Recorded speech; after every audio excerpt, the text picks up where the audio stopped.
अब हम दूसरे टॉपिक की तरफ बढ़ते हैं। तो दूसरे टॉपिक में है एरे कोड्स। अब एरे कोड्स में हमने जो टॉपिक स्टडी करने हैं, जो मेन एरे लिस्ट को स्टडी करेंगे, क्यू को, स्टैक को, सर्कुलर क्यू को। अब अगर आपने इन पांचों या चारों टॉपिक्स को स्टडी करना है ना, तो सबसे पहले आपको ये टेबल अच्छे से समझना पड़ेगा। अगर आपको इस चीज़ की समझ आ गई ना, तो आगे आपके लिए कुछ भी मुश्किल नहीं है। ठीक है। अब सबसे पहले जो है वो है एरे लिस्ट। तो एरे लिस्ट में हम क्या करेंगे, देखें, इनपुट करेंगे ऐड को और डिस्प्ले कर देंगे आउटपुट को। फॉर एग्जांपल कि अगर मैंने 3 नंबर्स दिए हुए हैं 1 2 3 और इनमें मैं इनपुट कर देती हूँ ऐड, तो 1 2 3 ऐड हो जाएंगे, तो आंसर मेरे पास 6 जो है वो डिस्प्ले हो जाएगा। ठीक है। अब नेक्स्ट जो है वो है स्टैक। स्टैक में हम क्या करेंगे, पुश करेंगे, पॉप करेंगे। अब देखें, जैसे ये है ना, कोई भी पुश का मतलब होता है कि आपने कोई चीज़ इंसर्ट की, और पॉप का मतलब है कोई चीज़ बाहर निकाली, मतलब कोई भी नंबर को आपने बाहर निकाला। और पीक कहते हैं टॉप को।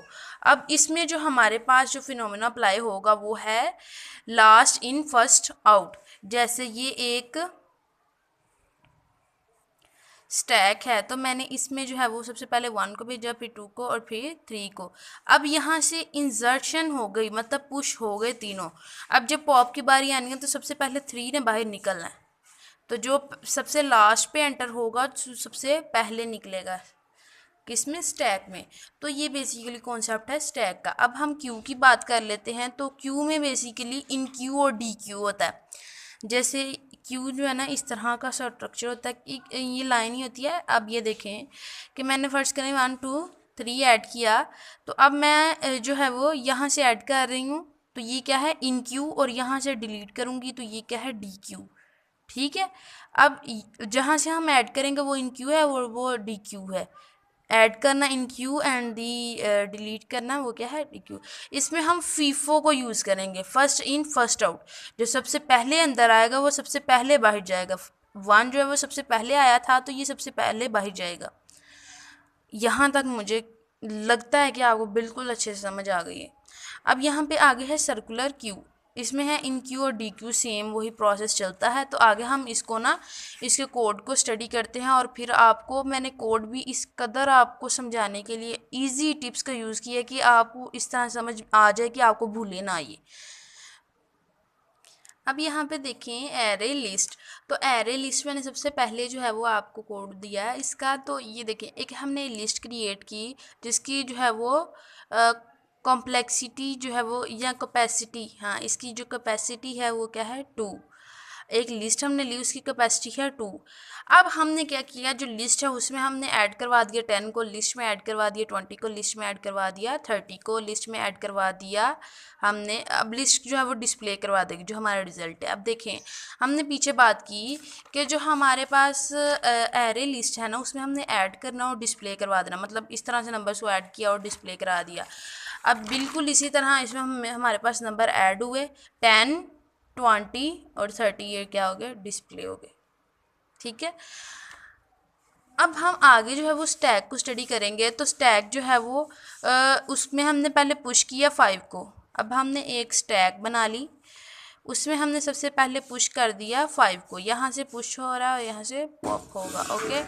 अब हमने यहाँ पे जो है वो 5 को पुश किया, सबसे पहला जो पुश है वो हमने 5 को किया। उसके बाद हमने 10 को पुश कर दिया, और देन हमने 15 को पुश कर दिया। अब हमारे पास सबसे पहले जो है वो 5 आया था, फिर 10 और 15। हमने कहा था इसमें जो लास्ट इन होगा वो फर्स्ट आउट होगा, जो लास्ट पे आएगा वो पहले बाहर जाएगा। तो यहाँ पे लास्ट पे 15 आया, तो ये 15 पहले बाहर जाएगा। इधर अब आउटपुट क्या आएगी, अगर तो हम यहाँ तक देखें तो 5 10 और 15 एंड देन प्रिंट। अगर हम ये यहाँ तक इसकी आउटपुट को देखें तो ये क्या आएगी, 5 10 और 15। अब यहाँ पे आके आ गया जो स्टैक है उसको पॉप कर दिया जाए। अब जब हम पॉप करेंगे तो ये जो 15 है ये बाहर चले जाएगा, और इन शॉर्ट हमारे पास जो आफ्टर पॉप 15 हमारे पास 5 और 10 रह जाएगा। ऐसे हमारे पास स्टैक रह जाएगी ना, 5 और 10 रह जाएगा, क्योंकि 15 तो पहले ही निकल चुका है। अब हमारे पास जो सेकंड आउटपुट है वो है 15।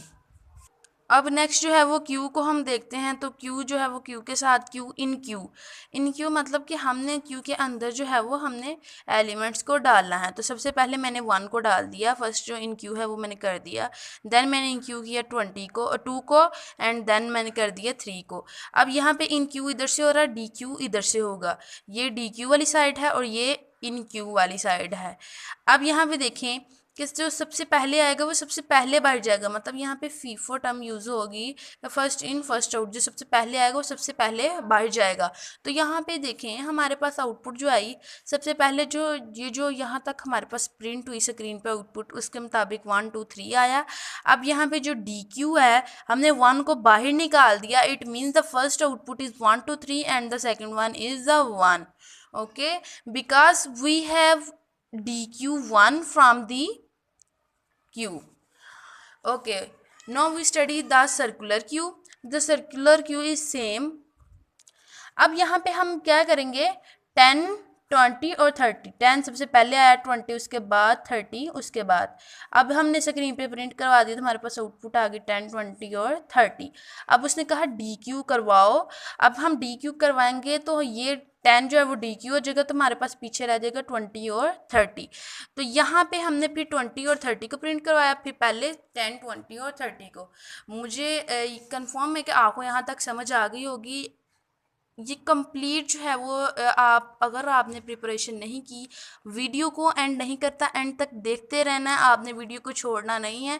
इंशाल्लाह आप 85+ मार्क्स इसमें स्कोर कर सकते हैं अगर आप इसको इसके अकॉर्डिंगली करेंगे। ये जो वीडियो है अगर आप इसको कंप्लीट देखते हैं और समझते हैं तो मैं आपको गारंटी देती हूँ कि आपके 85+ मार्क्स आएंगे। हैं what is the address calculation, कि हम किसी भी डायमेंशन में एड्रेस को किस तरह से कैलकुलेट कर सकते हैं। तो इसके लिए जो इसका की टेबल है वो आपके सामने है, ये इसकी की है। अगर आप इसको डन कर लेते हैं तो आप आगे वाली चीज़ों को अंडरस्टैंड कर लेंगे। कि अगर तो 1 डायमेंशनल है, इट मीन्स कि उसमें ओनली 1 डायमेंशन इज़ गिवन। अब यहाँ पे जो लोकेशन जो हमने एरे यूज़ की आई, हमने बेस प्लस आई स्टार साइज, मतलब आई स्टेरिक साइज, आई को मल्टीप्लाई कर दिया साइज के साथ। अब है तो ये सारी वीडियो ही इंपॉर्टेंट, बट यहाँ पे जो एड्रेस कैलकुलेशन में ज़्यादा जो पेपर में पूछी जाती है वो 3 डायमेंशनल होती है। तो मैं एग्जांपल भी 3 डायमेंशनल की ही एक सॉल्व करवा दूँगी, बाकी आप इसको फार्मूलाज के ज़रिए इजीली अंडरस्टैंड कर सकते हैं। तो ये मैंने फार्मूला इनके दे दिए हैं। लोकेशन ए अगर 3 डायमेंशन होगा तो आई जे के 3 डायमेंशंस हैं। अब बेस को हमने प्लस कर दिया, I multiply by Y multiply by G plus J multiply G plus K multiply by size. अब यहाँ पे हमारे पास जो एग्जांपल है उसको स्टडी करते हैं कि हम इसको किस तरह से करेंगे, पेपर में हमें किस तरह से आएगा। तो एक एरे हमने ली जिसका साइज है 2 3 4, मतलब कि ये हो गया आई, ये हो गया जे और ये हो गया के। अब हम इसको सॉल्व करते हैं। अब बेस जो है वो इसने गिवन की है पेपर में, वो है 1000। और अब ये देखें इससे रिलेटेड जो है वो पास पेपर में भी क्वेश्चंस पूछे गए हैं। तो बहुत जल्द इसके पास पेपर भी सिर्फ एक आध दिन में जो है वो शेयर हो जाएंगे। तो आपने जो चैनल को सब्सक्राइब कर लें ताकि जब भी मैं शेयर करूं तो आप तक पहुंच जाए। तो अब मैं इसको ये जो टर्म है ना इसको इस फार्मूले में एंटर करूँगी, और यहाँ पे ना मैंने वाई लिख दिया था, बट यहाँ पे आई जे एंड देन के। ओके, अब यहाँ पे जे के ही आएगा, ठीक है। अब क्वेश्चन में हमने लोकेशन जो है वो फाइंड करनी है, और बेस भी हमारे पास गिवन है। जो बेस है वो basically starting address of an array होता है, और जो साइज़ है वो बाइट्स में होता है, ये हमें बाइट्स में दिया गया है इधर। तो अब जो है ना मैंने ये वैल्यू जो है वो इस फार्मूले में एंटर कर दी है, और इसको हम कैलकुलेट कर लेंगे तो हमारे पास जो आएगी लोकेशन इस एड्रेस की वो हमारे पास है 1092। तो उम्मीद है मुझे यहाँ तक आपको समझ आ गई होगी। अगर बेस जो है इसकी 1000 होगी, इसका मेमोरी एड्रेस ये